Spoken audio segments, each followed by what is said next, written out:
बांग्लादेश में जहां हिंसा की खबरें लगातार सामने आ रही है और मौजूदा हालात बदतर स्थिति से गुजर रहे हैं, ऐसे में वहां की पूर्व प्रधानमंत्री हसीना शेख का पूरी स्थिति को लेकर एक बड़ा बयान सामने आया है। दरअसल न्यूज एजेंसी एएनआई को ईमेल पर दिए अपने इंटरव्यू में शेख हसीना ने मौजूदा हालात पर टिप्पणी की।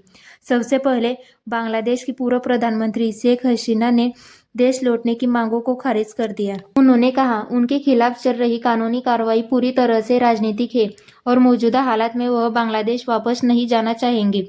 इस ईमेल इंटरव्यू में बांग्लादेश की पूर्व प्रधानमंत्री शेख हसीना ने भारत विरोधी बढ़ती भावनाओं पर बात करते हुए कहा, यह दुश्मनी जानबूझकर कट्टरपंथियों द्वारा फैलाई जा रही है, जिन्हें यूनुस शासन ने खुली छूट दे रखी है।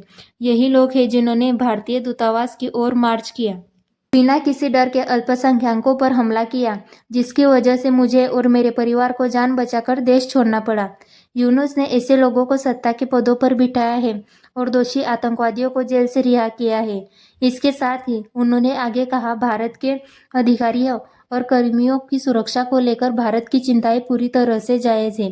यह कहते हुए मुझे दुख हो रहा है कि एक जिम्मेदार सरकार राजनीतिक मिशनों की रक्षा करती है, उन्हें धमकी देने वालों पर कार्रवाई करती है, लेकिन इसके बजाय यूनुस गुंडों को संरक्षण करता है और उन्हें योद्धा कहकर महामंडित करता है।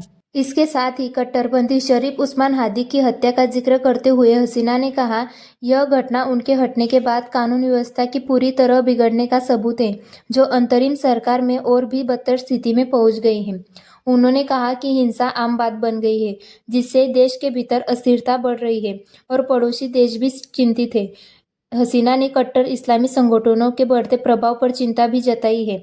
उन्होंने आरोप लगाया है कि यूनुस के चरमपंथियों को मंत्रिमंडल में जगह दी है, दोषी आतंकियों को छोड़ा है और अंतर्राष्ट्रीय आतंकी नेटवर्क से जुड़े संगठनों को सार्वजनिक जीवन में सक्रिय होने का मौका दिया है, जिसकी वजह से ही बांग्लादेश की आज ये स्थिति हो गई है।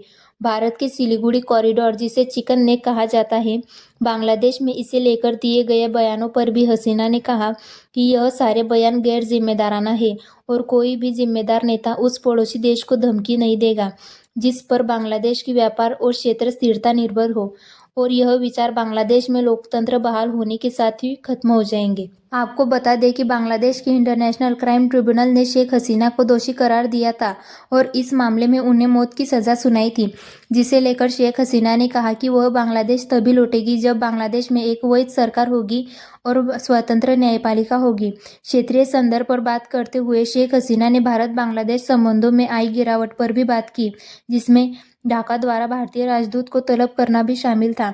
उन्होंने इसके लिए अंतरिम सरकार को जिम्मेदार ठहराया और कहा कि अंतरिम सरकार पर भारत के खिलाफ बयान दे रही है। धार्मिक अल्पसंख्यकों की रक्षा कर पाने में यूनुस की सरकार फेल हो चुकी है। आपको बता दें कि हिंसा के दौरान एक हिंदू युवक को कट्टरपंथियों की भीड़ ने बेरहमी से मॉब लिंच कर दिया था। हसीना ने कहा कि भारत दशकों से बांग्लादेश का सबसे भरोसेमंद साझेदार रहा है और दोनों देशों के रिश्ते गहरे और स्थायी हैं। उन्होंने भरोसा जताया कि जब बांग्लादेश में फिर से एक वैध सरकार बनेगी तो द्विपक्षीय संबंध बेहतर हो जाएंगे।